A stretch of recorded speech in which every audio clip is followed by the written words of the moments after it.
the gall and the gumption. Yes, that's... But isn't that wild? In the so many, they were just back to back. Grow a spine, grow a spine, grow a spine. And Yeah. I was like, I think they want you to grow a spine. Yeah. Be like, girl, go get an x-ray and post it.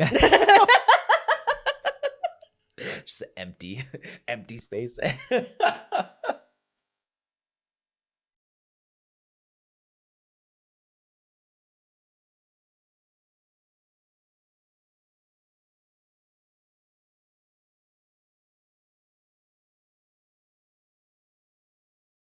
What's going on, everybody? Welcome to another episode of the Rant Files. I'm Nick, and this is my lovely wife and co-host, Miranda. Hello. She's going this episode completely blind and doesn't know what any of the topics are.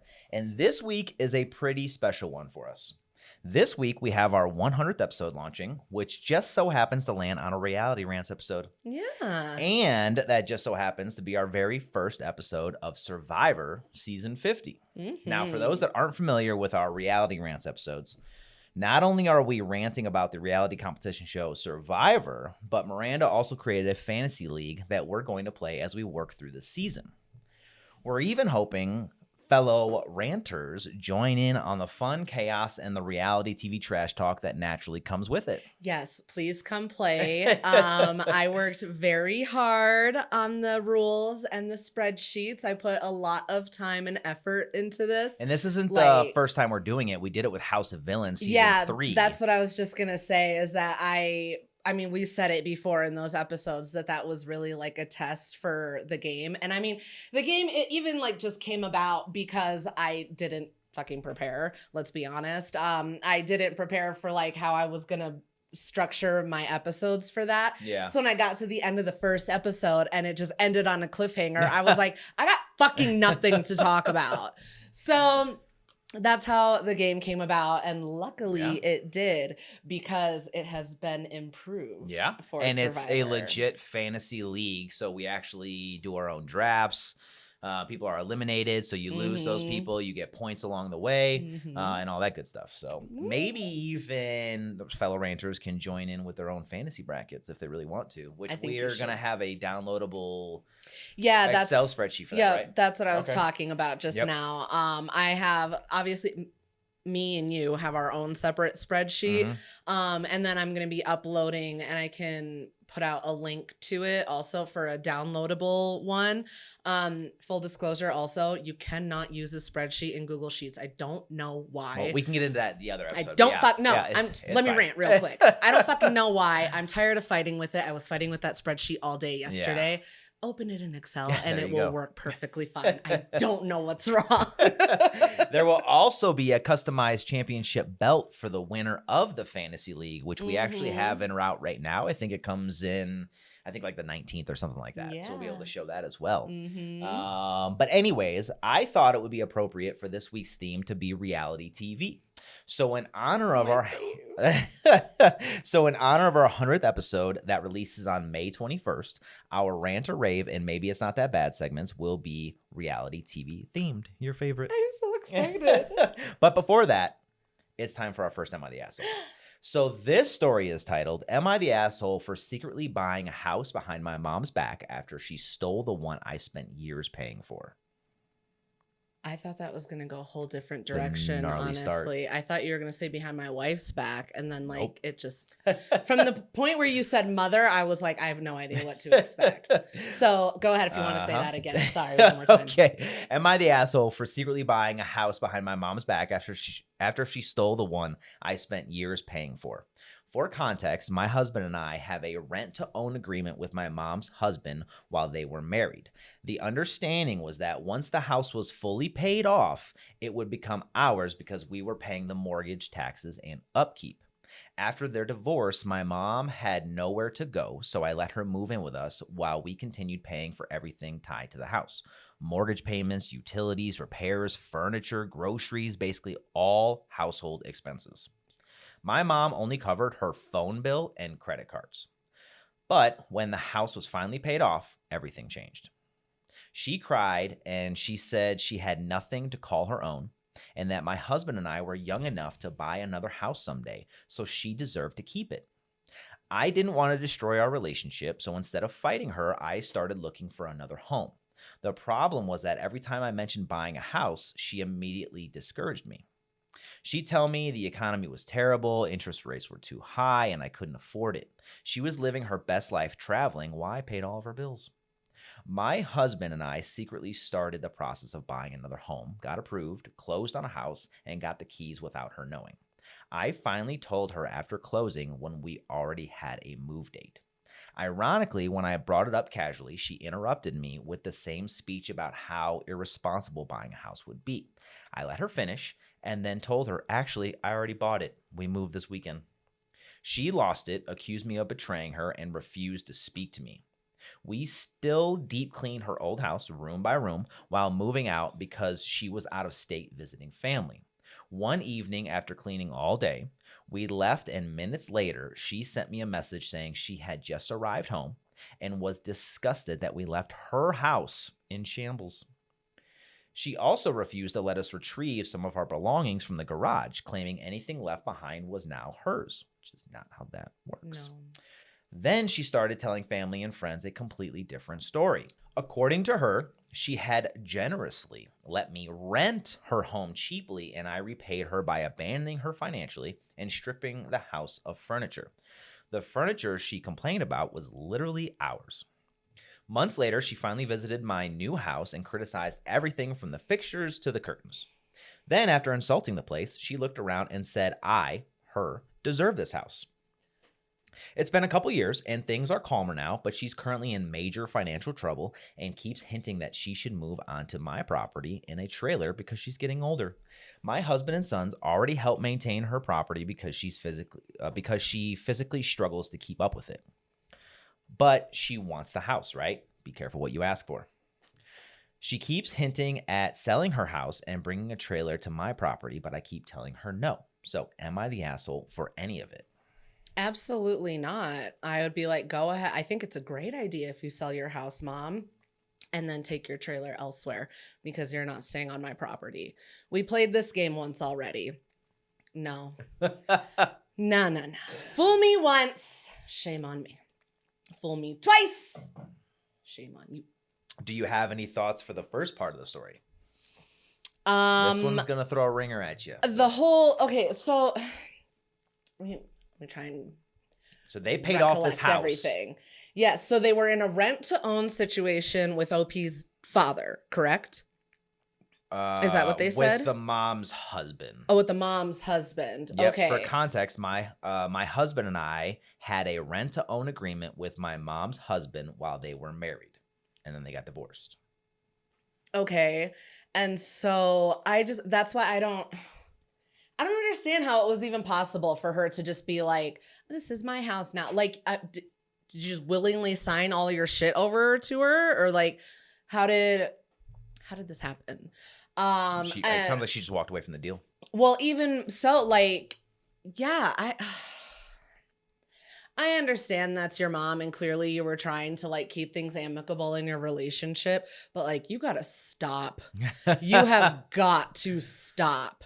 At this, like, do not allow her to put any piece of fucking anything that she owns on your property. Otherwise, she's going to try this shit all over again. It's a fair point. And like, no, she's going to like end up being a squatter on your property, probably. And that's if you actually try and get her to leave. Probably won't because you're still going to try and keep the peace, I'm guessing. So then you're going to end up living on this property that you had to buy a second fucking property so she can come in and take it over again. Oh, I'm tired just thinking about it. Oh my God. No, not the asshole. Interesting. What about any of the verbiage? Did any of that stand out to you? Because that's the one thing that stood out to me for all of it. There's a lot of I. A lot of I in this. Well, it's from their point of view. It's from OP. I already bought it. My property. Mine. Mine. She has a husband and son. Oh, so not mine and my husband. I'm not saying that was in the comments or anything. I'm just saying that's what I thought of when I originally. Okay. This is somebody that's speaking like she is a sole kind of entity. And you're actually not. I mean, if she was like had this situation or this deal beforehand, then I guess. But I don't know. I mean, that didn't really stick out to me at all. I didn't take it as like I'm trying to cut my husband out of the deal. I just took it as like you're telling the story from your point of view. Okay. So I didn't see anything weird with that. Okay. I don't know. What about, again, this just was my thoughts before I even got to the comments. Okay. We'll get to the comments, which is going to throw you for a fucking loop. Okay. Last question, though, before we get into that and verdicts and all that, right, is what about the fact that the husband and son do the upkeep for the other property?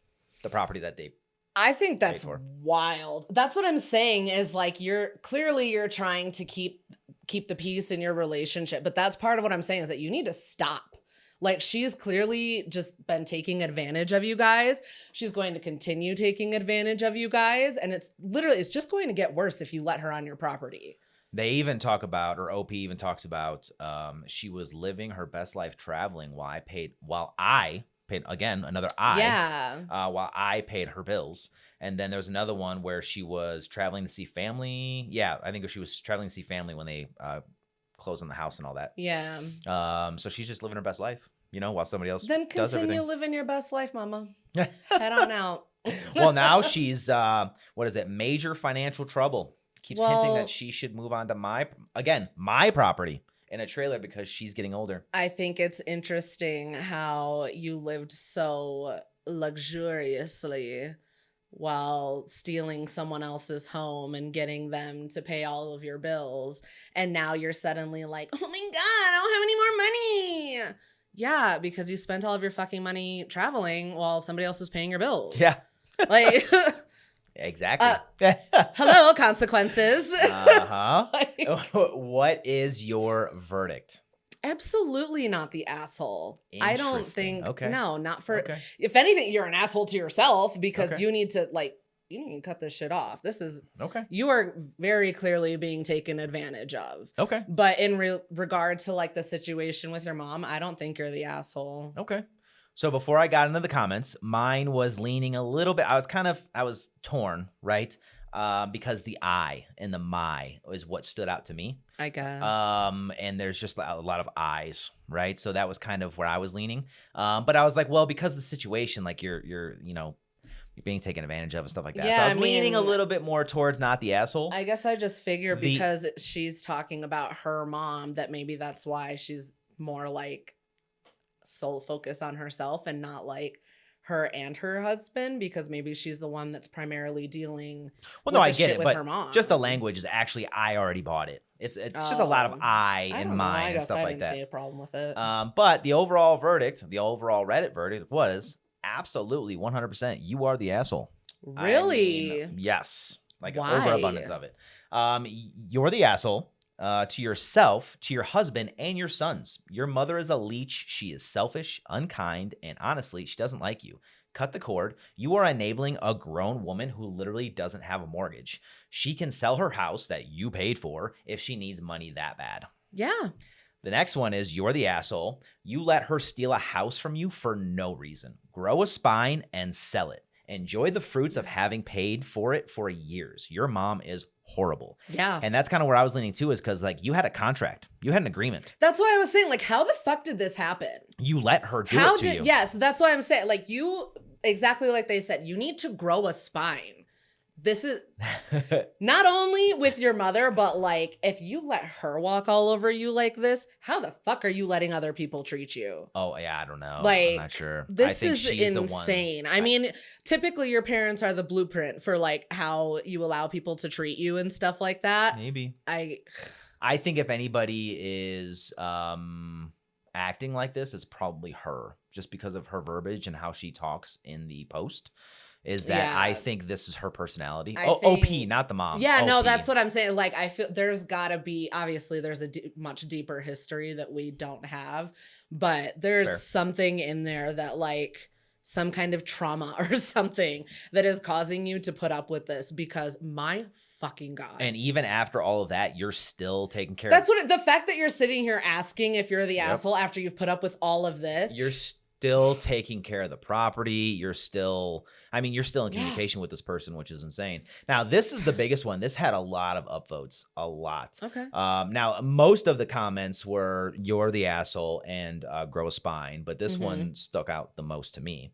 You're damn lucky your husband hasn't divorced you over all this. I absolutely would have. You were using marital funds to pay for your mother's house and home repairs and even paying for her groceries. And the two of you have zero to show for it. Y'all could have bought a house years earlier and have significant equity if you weren't funding your narcissistic mother. You're the asshole for choosing your terrible mother over your husband, who is either a saint or, I think, a fucking doormat.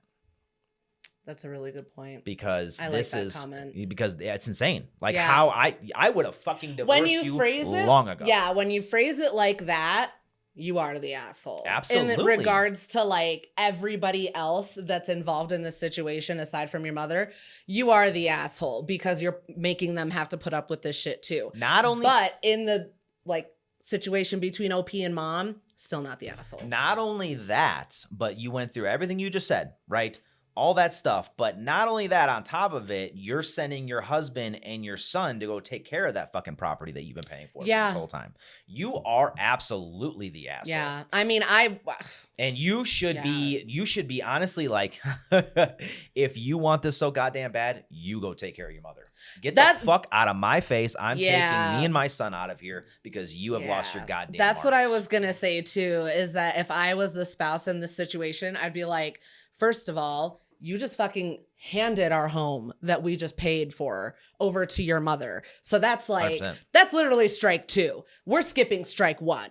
You're going right to strike 2.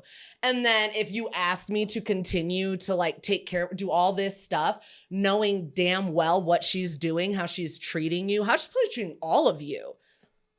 That's enough. Yeah. Like you said, that's enough to walk away. My husband and sons already help maintain her property because which is actually your property, but that's fine. Because she physically struggles to keep up with it. Sounds like a you fucking problem. Yeah. Yeah. I don't. So again, this was very layered for me. So again, when I came into it, the thing that stood out to me, was the I, the my. The I, the my, like I said, I didn't think about that. And this one, no, it directly ties into exactly what her fucking personality is, and everything is about her, and her decisions, her house, her everything, right? Her everything, you need to cut that. You need to cut it off. You need to fucking leave her because this is a horrible person. Yeah. Somebody needs to like step in, and I mean, your husband, needs to step in. Your husband, and intervene and. God, he very well could be a saint. He could be the nicest person in the world, the best person in the world, right? But you are still, this is doormat behavior because you should have.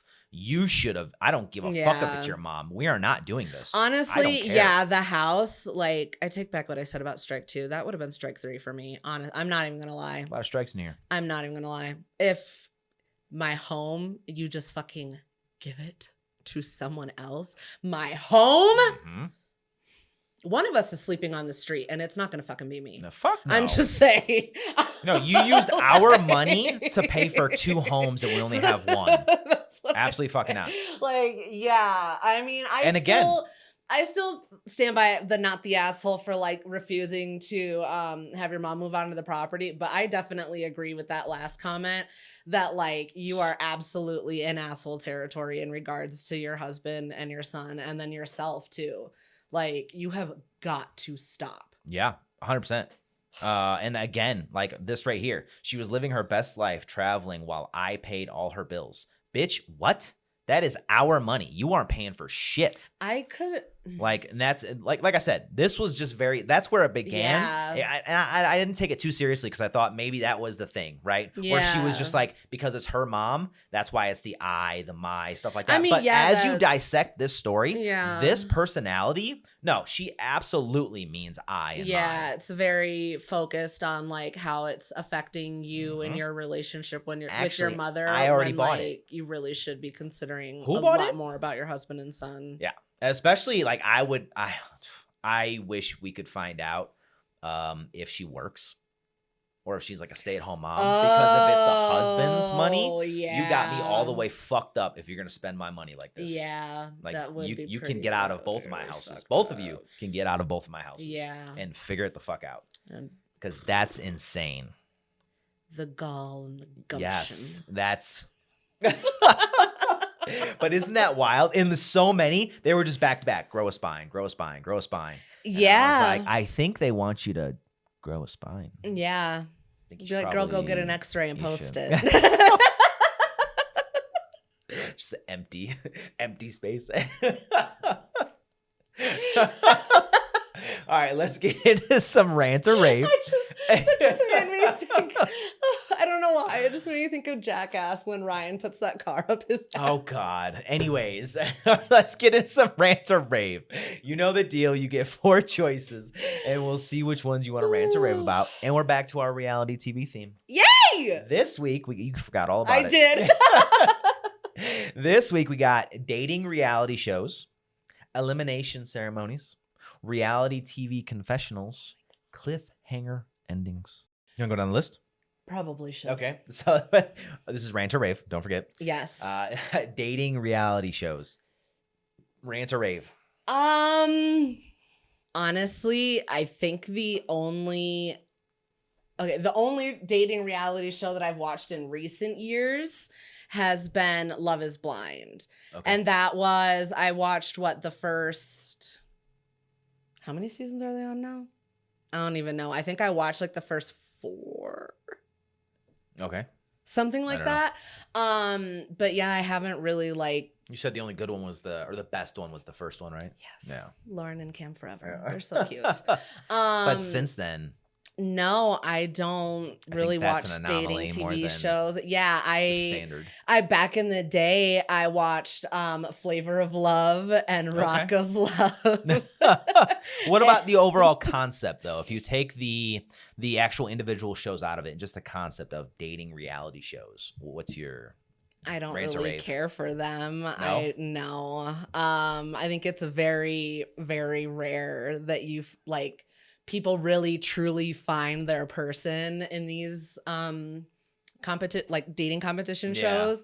I think even from The Bachelor, isn't there maybe one couple that's still, I don't even know, isn't I think Ryan and Trista or some shit. I don't know. And that was from way back in the day, early seasons of that show.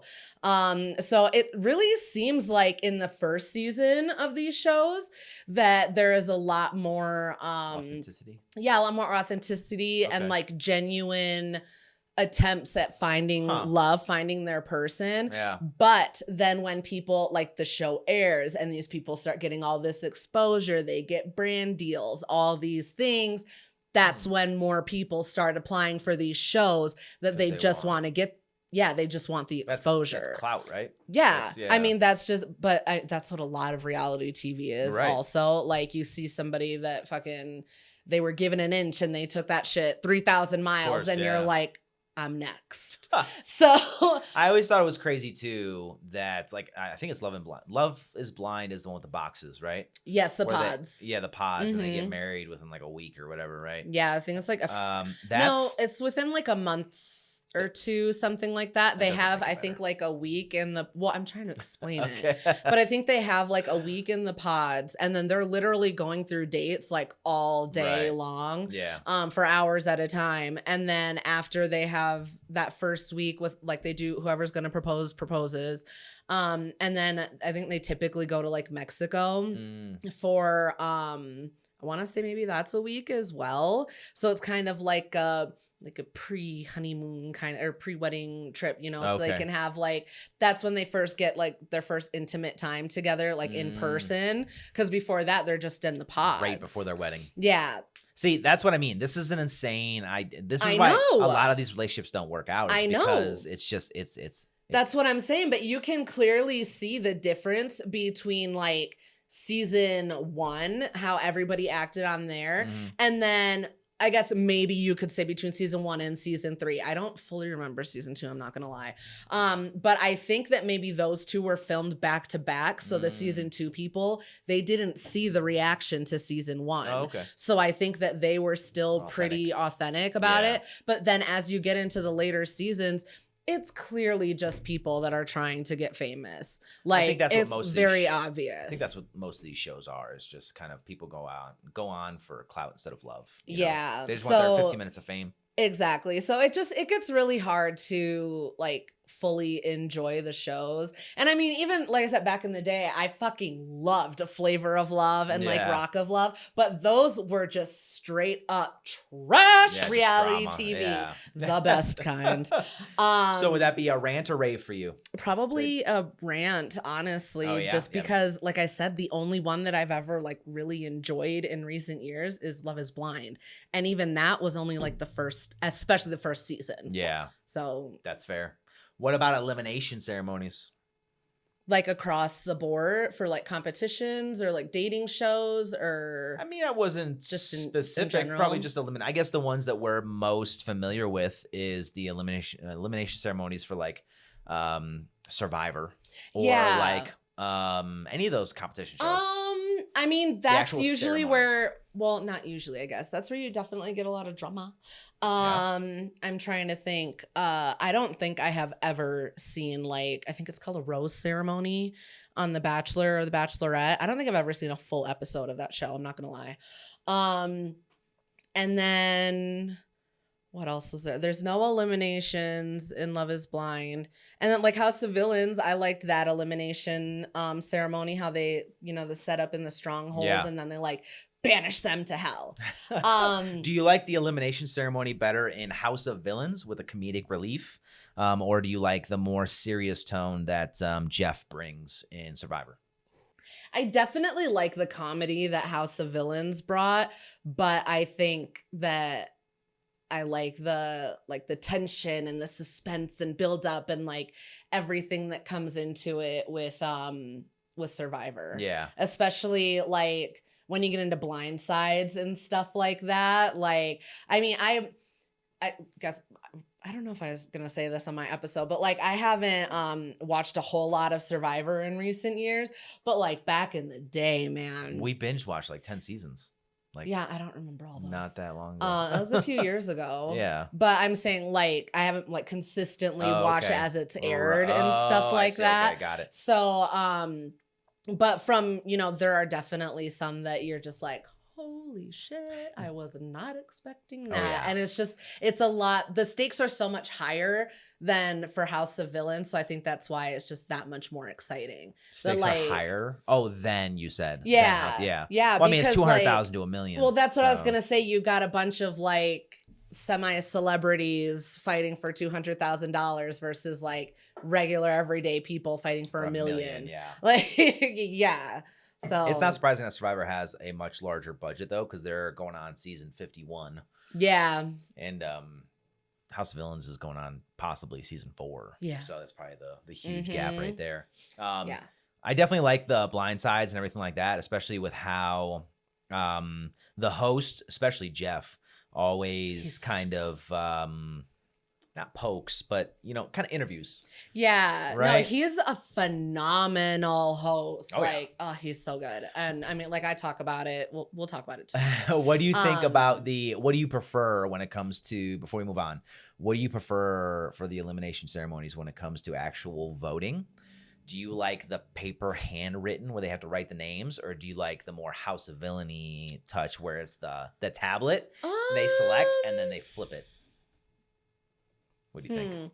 I guess it doesn't really make a difference to me because it's still like how they build it up between like whose vote do we get to see? Whose vote do we not get to see? Do you know, I think what you're forgetting, what you're not thinking about is the reveal. That's the biggest thing that sticks out to me, because at the end of Survivor, when somebody at the end of the what's it called? The Tribal Council. The Tribal Council, yeah. And then Jeff will always like dramatically turn it around. Oh, yeah. And then, what's his name? Joel will just like say it from the yeah. tab, or, like, I mean, that is true. I think it's a lot more dramatic with like. Yeah, I think that. Well, that's where I think a lot more of the kind of comedy comes into it, because like on that one, you know, there's one that he was like, yeah, and in like a 5-1 vote, this person's going home. Yeah. And so it's like, you're like, oh my God, that was shocking, but also like, oh, it's funny.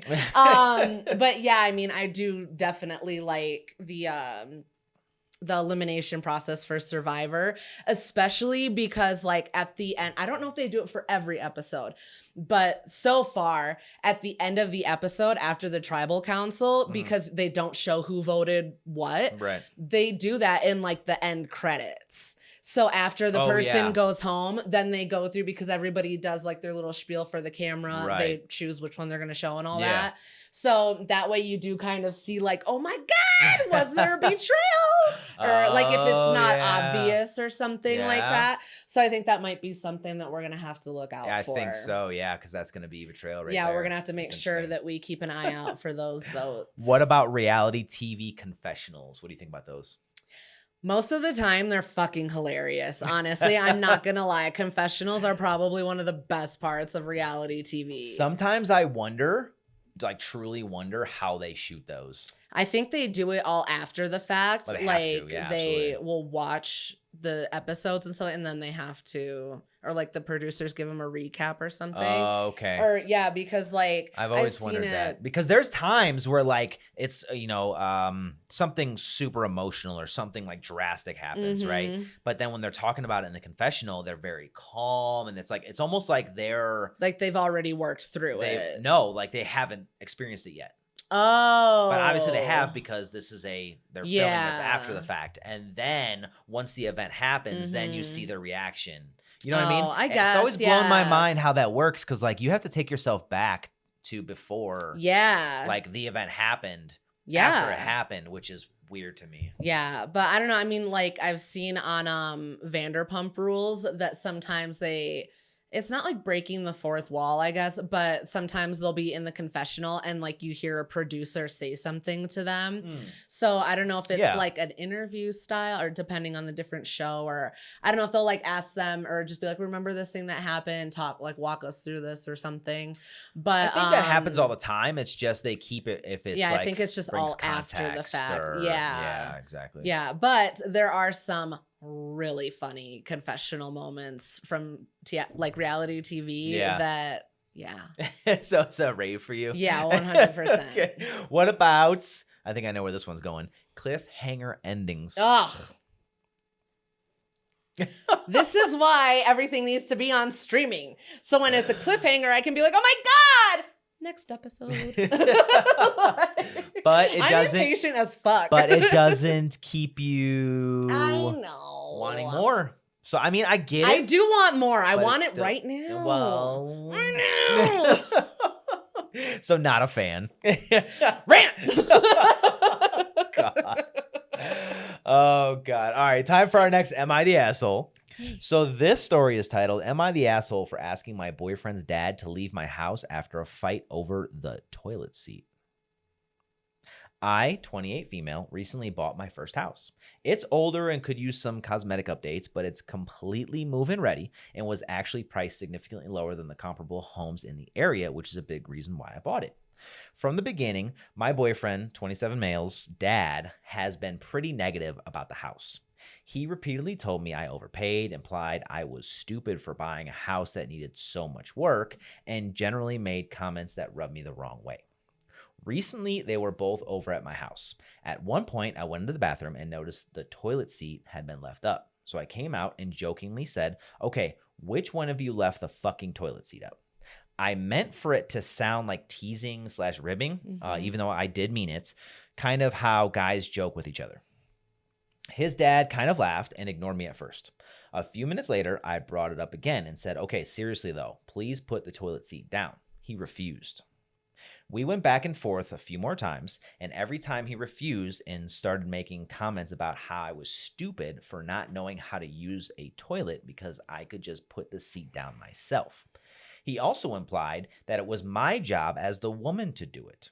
At that point, things escalated. I'll fully admit that after being mocked/refused, I got an edge to my voice and raised it some because I was frustrated that a simple request in my own home was turning into a huge issue. Finally, I calmly said, okay, I would like you to leave now. At that point, he stormed out, slammed the door, yelled, don't, in all caps, don't ask me for a fucking thing, got in his truck, and peeled out of the neighborhood. The part that upset me most, though, was my boyfriend's reaction. He said absolutely nothing during any of this. He didn't defend me, didn't tell his dad to calm down, didn't say the sexist comments were inappropriate, nothing. Afterward, he completely dismissed my feelings and kept saying, it's just a toilet seat. I repeatedly tried explaining that it was never actually about the toilet seat. It was about being mocked and disrespected in my own house after making a simple request, the sexist comments, and feeling unsupported by my boyfriend while someone spoke to me that way. My boyfriend says his dad felt disrespected by the way I initially called him out and thinks I escalated things unnecessarily. I can understand that my wording/tone may not have landed the way I intended, and I did acknowledge that later. But then my boyfriend also told me that afterward, his dad told me he needed to keep his dad told him he needed to keep his woman in line. And my boyfriend admitted that he said nothing in response to that either because he didn't want to escalate things. I still feel the actual issue is being ignored. Now my boyfriend thinks I'm massively overreacting and making drama over just a toilet seat, while I feel like the situation revealed a much bigger issue in our relationship. Am I the asshole? No, I think you should say, you're right, dear. I am overreacting, and now I'm breaking up with you over a toilet seat. How's that for overreacting? I mean, I completely agree. Yeah, but because one of the things why that I would you? Surprised you didn't ask this first. What? Is he on the lease or on the mortgage? And he is not. Honestly, I guess I just assumed that he wasn't because she said that she bought the house. She said, 28 female, I just bought my first house. When this one says, I just bought the house, unlike the last story, she just bought the house. Yeah, well, because she said it's her boyfriend. So I guess I just automatically assumed. I just like to assume that girls are smarter now and don't just put their boyfriends on the lease. I do want to, a mortgage. Or mortgage, or whichever, but yes. There was some in the comments. I usually don't jump to the comments this early, but I did want to just point this out before you continue. Is that it sounds like there was a $5,000 contribution from the boyfriend and father to help secure the house. I just want to add that in there. Should have never taken that money. I mean, does it make the house theirs? No, it doesn't make the house theirs, but you never should have given them anything to hold over you, ever. Just for future reference, if you're ever in a relationship again, do not give that man anything that he can hold over your head because he fucking will. Mm-hmm. Anyway, yeah, my first question was, like, I was literally when you were reading and you said that she's already had altercations with the boyfriend's dad and he's been telling her how she's so stupid to buy this house and stuff. Why was he there? Because if you're already being disrespectful to me and calling my house dumb and saying I'm dumb, like all this stuff, why would you be in my home then? It's not gonna get better. If it's so stupid, why are you here? I think that she's in a, to be fair to OP, I think she's in a tough spot, though I do agree with you. But however, this is the boyfriend's dad, and if they did give her $5,000, she may feel some sort of way like she's forced. I mean, that's what I'm saying. After this, though, obviously you need to nuke that out of your life. Yeah, I think you need to come up with a repayment plan and write something up and then dump him, honestly, because The fact that he sat there and let his dad speak to you like this and never fucking opened his mouth once.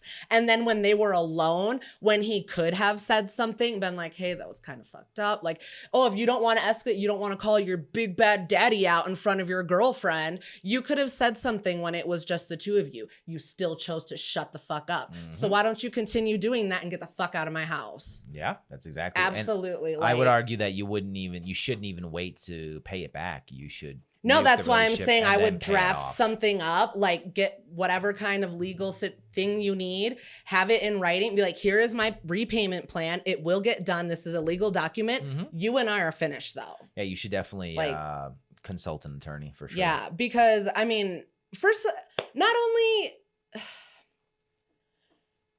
There's just so many layers to it. Yeah, like, absolutely. It's ridiculous that this all escalate. It did escalate over a toilet seat, but it's the fact that how they escalated it.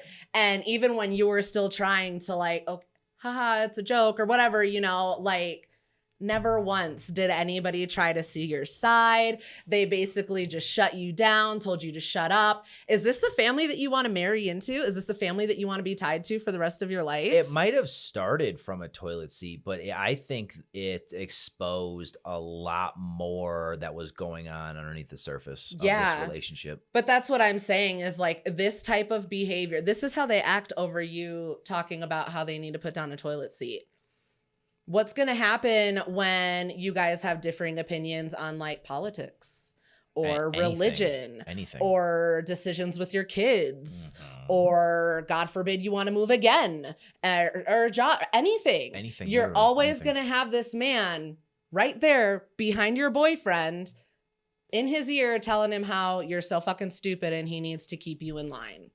I would never. I mean, never. Also, what I thought about before I got into the comments, I thought that it seems like the father and son have that kind of relationship where they're like a strong relationship, I guess, because he didn't say anything to his dad, right? It seems like a real like dominant, submissive relationship. It could be, unless to like exactly where he's at. I mean, yeah, and that's probably how he's going to come up. Yeah, stay there. So that's another thing to keep in mind, that you can kind of get a preview of what you're going to that's probably either his father is going to be the type of father that he is, or he's going to be a complete fucking pushover and let his father run shit. Maybe, yeah. Either way, you don't want that. Hell no. You don't want that. Get out while the getting's good. So what is your verdict? Absolutely not the asshole. I would have told him to leave too. Yeah, absolutely. Both of them. Yeah. So, first of all, this is my fucking house. Put down the toilet seat. Jesus. You're not a public restroom. The overall Reddit verdict was not the asshole. That was mine as well. So I got 3 of the top comments that I could find. The first one is, okay, so you just got a preview of what your boyfriend will be like as a husband. Not just spineless, but dudes like this invariably turn into dudes like his dad after marriage, which is exactly what I thought too. If that's not what you want for yourself, break up and move on. I like how this ends though. Congrats on your house. Yeah. Yeah, I am happy for you. Start a TikTok channel so we can see your upgrades. Yeah, there you go. Next one is not the asshole. Your boyfriend is a problem, though. He allowed his father to disrespect you in your own home and in private. Jellyfish have more spine than he does. Simple enough. If he can't respect you in your own home, he's not welcome there. Tell the boyfriend his welcome is getting a little shaky too, which I would argue that it's past shaky. That's what I was going to say. I'd say you've overstayed your welcome. Yeah, 100%. You should leave with your dad. You just got a preview of what you're in for. Yeah. If you continue this relationship. Hell no. The next one is keep his woman in line in the house you are paying for. I mean, I'd be side-eyeing the boyfriend because his father is his first example of how a man behaves. And the fact he didn't defend you speaks volumes. Yeah. Do not let him move in whatever you do. Yeah. And that's solid fucking advice. If you don't stick up for me, then you agree with what they're saying. Exactly. And now we have a problem. Like, I don't even give a fuck about them anymore. Me and you have a problem. Well, also, though, you absolutely should, though, because, like, think about if they are close, which obviously they are because they're hanging out, right, at your place. sacrifice. But think about like holidays and like I know the birth of your first child. But or that's whatever, what I'm saying, right? is that in that moment, those other people are no longer my concern, because as far as I'm concerned, they're going to be cut out of my life as soon as you go too. Yeah. So I'm no 100%. longer worried about them. Mhm. They're extra damage. I don't fucking care. Yeah. You got to go though. Yeah, exactly. Like, I think that's the best thing OP could do, is just like nuke this relationship. yeah. Worry about the contact an attorney to Yeah. find out how like legally you can go about repaying it. Yeah. I'm assuming there's not any kind of contract though. you I know? don't know. But I would just see what you can do, just so they Exactly. can't turn around and be like, we're going to take it to small claims court or something. Just do whatever you can. Absolutely. Get your ducks in a row. Whatever you do, do not tie yourself to this guy any more than No. you already have. You need to get rid of him. Yeah. You said he's not on the mortgage. Feel free to kick him the fuck out. Yeah, absolutely. Who cares where he ends up? He can go back to his dad's house. Exactly. It doesn't matter. God, Yeah, you need to get rid I of this person. sincerely hope you get away. Hopefully OP Yeah. does that. God. All right, time for Maybe It's Not That Bad. This one is about something that most people hate, but you actually don't mind, or you think wouldn't be that bad. And we're back to our theme. So this week we got predictable reality show editing, trashy reality TV, reality competition alliances, and producers stirring the pot. Oh. You want to start from the top? Yes. Predictable reality show editing. Do you have an example? So I have one example here. Maybe it's not that bad because trying to guess the winner from the edit becomes part of the game. Oh, okay. Okay, I see what you mean now. Yeah, I mean, I think that makes perfect sense. Sometimes I really do like the way that they'll edit stuff, because then it really does like skew what you're thinking for the next episode. I'm interested to see how they do that for Survivor. I think, yeah, I don't know if they did like a preview or anything like that. Okay. But yeah, I don't know. I mean, I don't have a problem with it, I guess. I definitely don't think it's that bad. I don't think it's that bad either. Because as long it as they do really- it right. Exactly. That's the biggest thing. As long as they do it right, I don't have a problem with it. I do want to say, though, I have a lot of beef with these like competition shows that they put fucking spoilers in their descriptions. What are you doing? Oh. Like, I guess I get don't your read shit the together. descriptions before I press play. I don't know. when we I've do read our- it. Yeah, I've read So it. all on of House some of Villains them. season 3, when we were doing reality rants, the fantasy league Mhm. game, I didn't read a single description. I just didn't either. pressed play because I don't want any spoilers. Exactly. So that's the best thing you could do. Exactly. you That's know? why I didn't do it, because I don't remember what it was for, but I know that I did read like something once upon a time, and I was like, well, what the fuck? Now we know who goes home. Don't read it. I was like, why Don't read would it. you put that in the description? Yeah. Like, what? It was like, I think it was something down here, and it was like right when you hover over it, like one of those where the description just pops up. Oh, So it okay. wasn't like on our phones where you have to like scroll down to see Yeah. it or something. Mm. It just popped. It was right there, and I was like, why would you do that? I guess it's not editing, but still, that's annoying. Yeah. That's definitely how they set that up. Is Yeah. annoying. So that is one part of, I don't know, I guess, yeah, that's not editing, but it's part But still. of the process, and Yeah? I feel like it needed to be said. What about trashy reality TV? I love it. Oh yeah. I love trashy reality TV. It is my favorite. I wish, oh my God, let me reminisce real fast. So back in the day when like Jersey Shore came out, Uh-huh. that shit was crazy. I loved that show. Especially like season 2. Who wrote the note? Used to. You don't get it because you haven't seen it. And then fucking 16 and Pregnant back in the day. That used to be nuts. And then Teen Mom. So it's And definitely not that then- bad for you. No, I fucking love trashy Absolutely reality that TV. bad for I me. wish it would get more trashy, honestly. I mean, I don't even like the competition shows. I don't like it to get too trashy. Like if you were to take like I don't know, like Jersey Shore, and you were to mix it with like House of Villains or something like that. I thought you were gonna say like The Challenge. I was gonna be like, all their challenges are gonna have to be bar related. Yeah, exactly. So like that, I wouldn't be able to watch that. I don't like the trashy That's reality. fair. I mean, the challenge does kind of get like that sometimes though, because they do the competitions, but they're all also living in the same house together and like drink together and stuff. Do you consider House of Villains to be a bit of trashy reality TV then?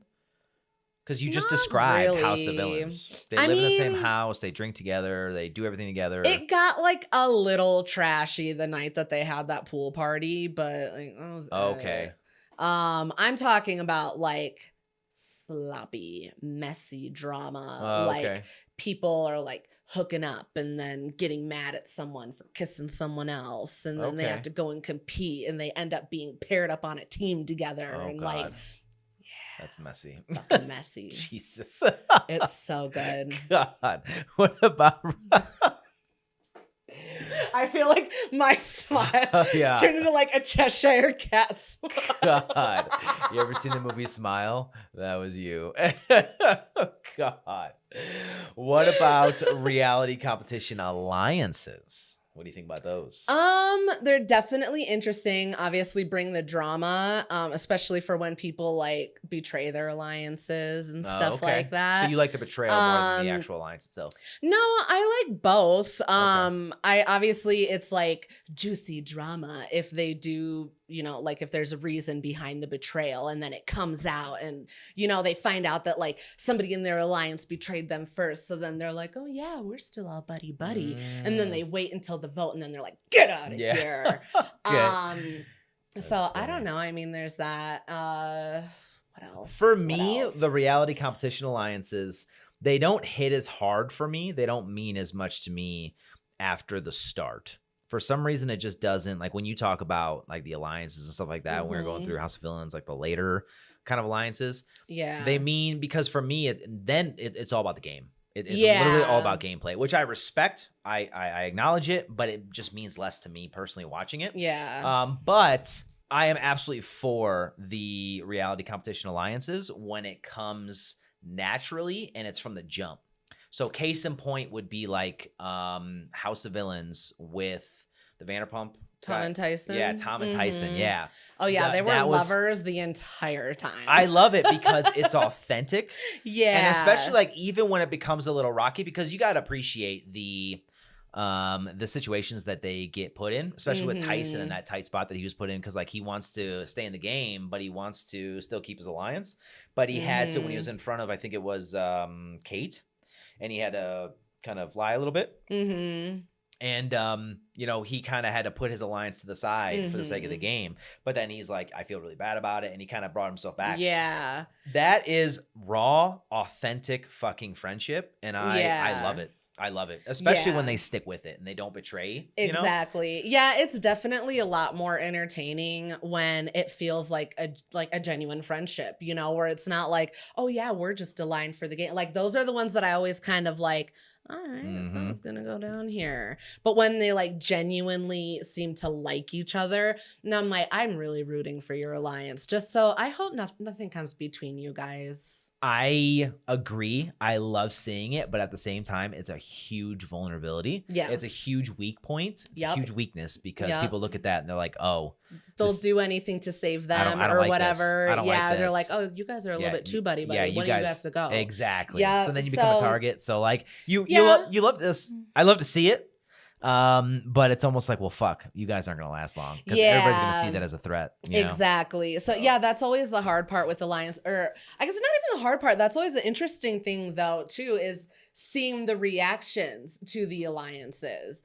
Like, I mean, yeah, especially in, you know, using House of Villains as an example, like with that Orange Alliance with Johnny and Paul and Ashley, everybody was like, the three of them, they're too fucking, like, they gotta go. Yeah. And then next, you know, with Tom and they were the first ones to be exactly. Yeah, it's like you guys were doing way too much. So like that's where you need to be really careful about building alliances. You can't let it get too big and you can't let it get too loud. I guess that's why it's 50-50 for me when it comes to maybe it's not that bad for this one. Because like the reality competition alliances, you love to see it. At least I do. But then like they're just an immediate target. So it's almost like this isn't going to last long. So it's like it kind of is that bad because then like you're a target. Yeah. But like it's just raw, authentic friendship, you know? I do think though that there was a lot more difficulty in trying to like get for people to try and keep their alliances in House of Villains versus how it will be in Survivor, just because there's bigger, like larger quantities of people in that show. So it seems like interesting. And I mean, they primarily at least for the beginning of the game, they primarily have to work as a team. So like within reason, they all still need to like care about each other being there so that they can avoid immunity or the tribal council, you know? So I don't know. It's an interesting hypothesis. I see your point. But I immediately go to the first, because we already watched episode 1 of Survivor season 50, right? I don't give anything away. We're talking about it. No, I know. Okay. But no, the only thing that I wanted to say, though, is that they immediately start, not immediately, but it's pretty quickly that they're like, hey, I kind of want to get rid of this person. Yeah. Like those conversations are having in the background. Well, yeah, they always have the day one alliances. Those are a huge deal. Yeah, it's like they're already, you know what I mean? But yeah, just those alliances, those raw, authentic alliances that just like, you know, they just, and like Tyson and Tom is like the number one thing that comes to my mind, because like it's like a bromance. 100%. And it's just it's funny as shit to watch. Yes, so they were like little lovers that whole time. It was really funny to watch. What do you think? This is the last one. What do you think about producers stirring the pot? I'm here for it. Really? Yeah, I think it's necessary sometimes. That's fair. And that's not just in competition. That's in all reality TV. And I mean, they do it anyway. They'll constantly, like I've heard it so many times from people that have been on reality TV that they're like, yeah, producers will like feed us shit. That they'll like text them with stuff that they want them to start talking about on camera or like different things like that. So yeah, producers are constantly stirring the pot. See, that's how you get good TV. It's not that bad when it's not authentic, because that's not what this is. But when it's when it's too obvious, when it's smooth. Yeah, when it's smooth. So like case in point is again House of Villains.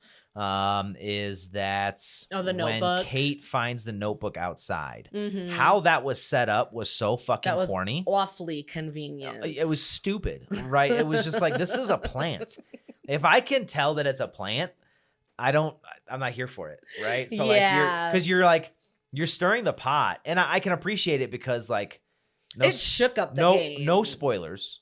I'm gonna keep that out of it, but there's a reason why they did that is because something happens, right? I think so. Yeah. You know, they have to play off of that unfortunate thing. Yeah, they gotta shake shit up. Exactly. So that's how they do this. And it's like 100%. If it's natural and I can't like something like that, if I can't tell, right, then it's like, okay, then it's not that bad. Yeah. But like if it's something like that where it's like, that's a fucking plant. I know a producer fucking put that there.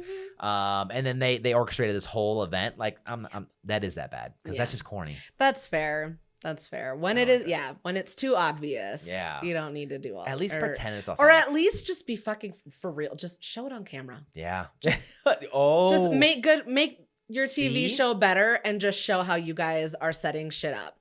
Don't try to play us for a fool. I would almost rather see that. That's what I'm saying. That's more because it's more juicy drama. Yeah. Then there's more like. There's just more authenticity. Which producer has it out for who? Oh God, Jesus! Bring them into a confessional. You just want more drama. I do. All right, time for the feel good for the week, because it's important to know that there's still good shit happening in the world. So this story is titled "Homeless Man Helps Find and Return Stolen Dog's Ashes, Receives Thousands to Get Back on His Feet." Wow. Seattle man homeless for 7 years is getting a fresh start after he found and returned the priceless memorial relics of a deceased family dog. When Holly and Brandon Dunn's car was broken into Seattle's University District, the thief made off with the most irreplaceable items they owned. The ashes, it's actually a bunch of stuff too. The ashes, ceramic paw prints, and a memorial stuffed animal of their late Chihuahua, Tia. Thieves rarely look at anything they take, with time being squarely of the squarely of the essence. They just grab everything that's not bolted down and go through it later. This was exactly what happened with Holly and Brandon's car, as the thief would later deposit the, to him, worthless remembrance in a bag in a dumpster. The homeless man named Chris came across the bag and, knowing it mattered to someone, held onto it until he spotted a flyer which the Dunns had put up. He didn't hesitate to reach out and didn't ask for anything in return. Now, as Chris moves into his very first apartment after 7 years on the streets, hundreds are rewarding him for his good deed through a GoFundMe organized by Catherine Mitchie, who helped post flyers in the search for Tia's remains. Wow. It has so far raised more than $5,600 towards his rent, furniture, and care for Rio, a dog he rescued from the street. Wow. I just got off the phone with Chris, and he's absolutely floored with the support from the community, Mitchie wrote in a May 6 update. Thank you to everyone who is changing his life for the better. He is such an angel and deserves all the help.